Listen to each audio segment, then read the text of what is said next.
Bike Check.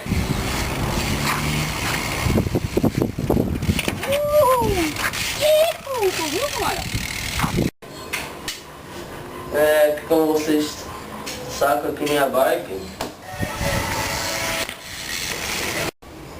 esse pivotal aqui é um Velo, parte de baixo Premium.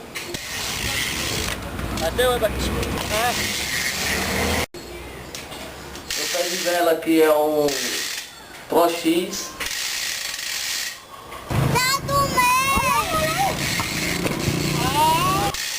Meu pedal é de nylon snaffle.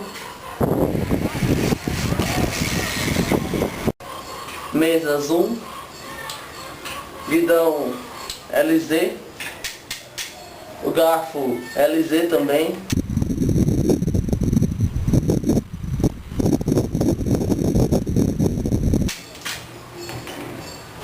Os pneus são comuns. As fitas usadas são GTS, com o dianteiro Viper, cassete traseiro, cassete Keylight, ou Kelite, né, como falam. Coroa, essa coroa aqui foi feita de marcha, que a minha já não tinha mais dente. Esses punhos aqui é da Audi. E esse quadro aqui é o Pro X absoluto. Eu apanhei de um mano lá de Suzano, o Joseano Gordo. E esse pivotal aqui apanhei dele também, que veio com... já foi doação lá do Bad Boy lá pra ele.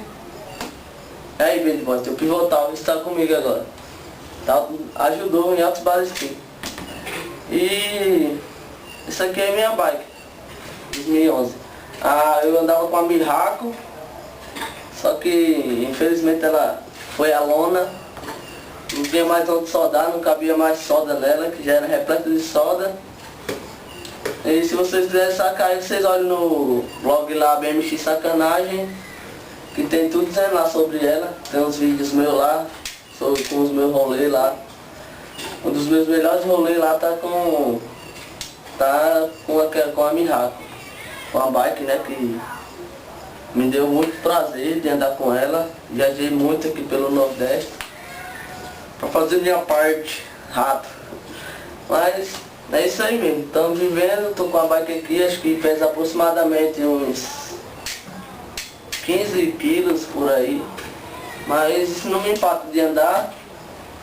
Enquanto tô nessa, atrás em busca aí de um patrocínio ou apoio, tá valendo, velho. É isso que vale aí pra galera aí, é dar um rolê com a galera, assistir.